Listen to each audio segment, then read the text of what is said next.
Good morning, Year 4, and welcome to Wednesday's English lesson. Today we're going to be using a range of verbs, so before we get involved in our George's Marvellous Medicine chapter, let's have a look at what verbs are, just to remind us. So verbs are doing words, verbs are actions. Have a look at these three pictures and see if you can think of a verb to describe what they're doing. Pause the video while you have a think. Right, let's see if you came up with the same words as I did.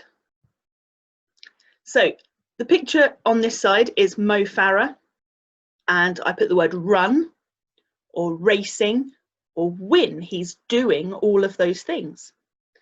The picture down at the bottom here, we've got sleeping, dreaming, resting.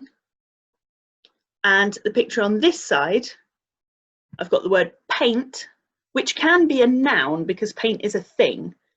But when you're doing it, you're painting, it becomes a verb. And the other word I put there was create. Okay, how about these ones? Again, have a look, pause the video and see if you can think of verbs to describe them. Let's have a look. This picture on this side, I put hug or hugging, love and smiling. The picture on this side over here, this is Arsenal winning the FA Cup. So I've put winning, celebrated and cheering. This picture at the bottom is 12-year-old British girl Sky Brown, who is already a skateboarding champion and is hopefully on her way to the next Olympics. So the verbs I put in for her were skateboarding, compete and balancing. That looks tricky. Now there is another verb which doesn't look like a verb, so I'm going to need to explain it for you. The verb to be doesn't seem like a verb, but it is, and all other versions of it are as well. We've got is, you could say he is a teacher, which means he is being a teacher.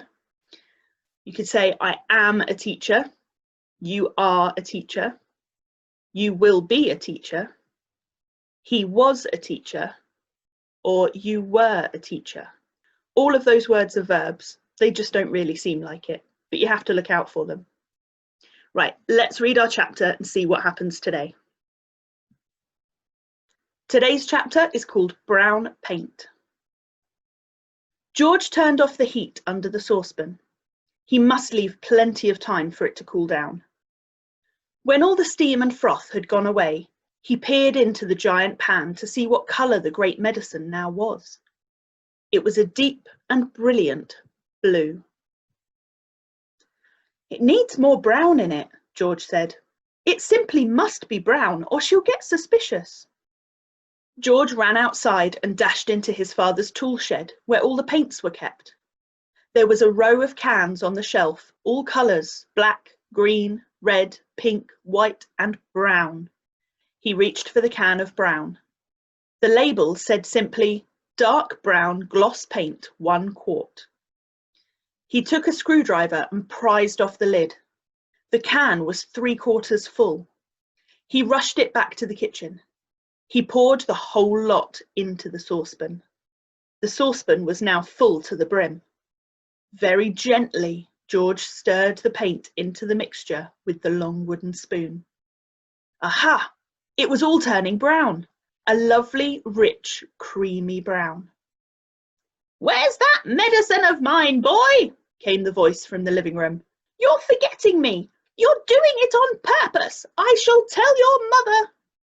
I'm not forgetting you, Grandma, George called back. I'm thinking of you all the time, but there are still 10 minutes to go. You're a nasty little maggot, the voice screeched back. You're a lazy and disobedient little worm and you're growing too fast. George fetched the bottle of Grandma's real medicine from the sideboard. He took out the cork and tipped it all down the sink. He then filled the bottle with his own magic mixture by dipping a small jug into the saucepan and using it as a pourer. He replaced the cork. Had it cooled down enough yet? Not quite. He held the bottle under the cold tap for a couple of minutes. The label came off in the wet, but that didn't matter.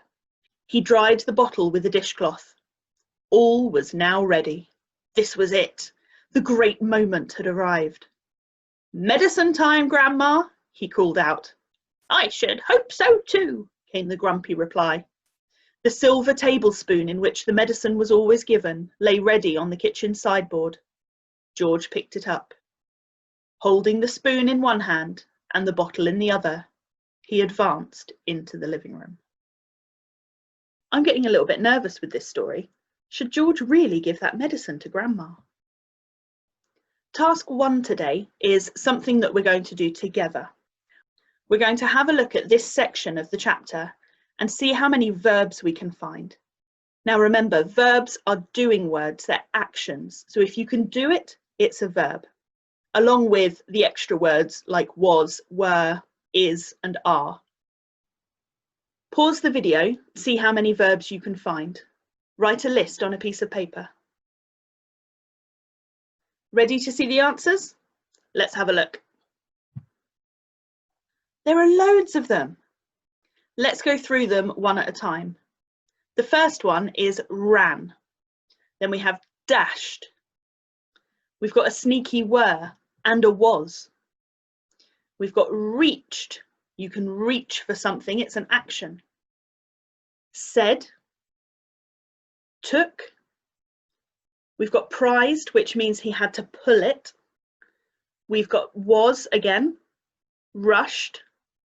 Poured. Another was.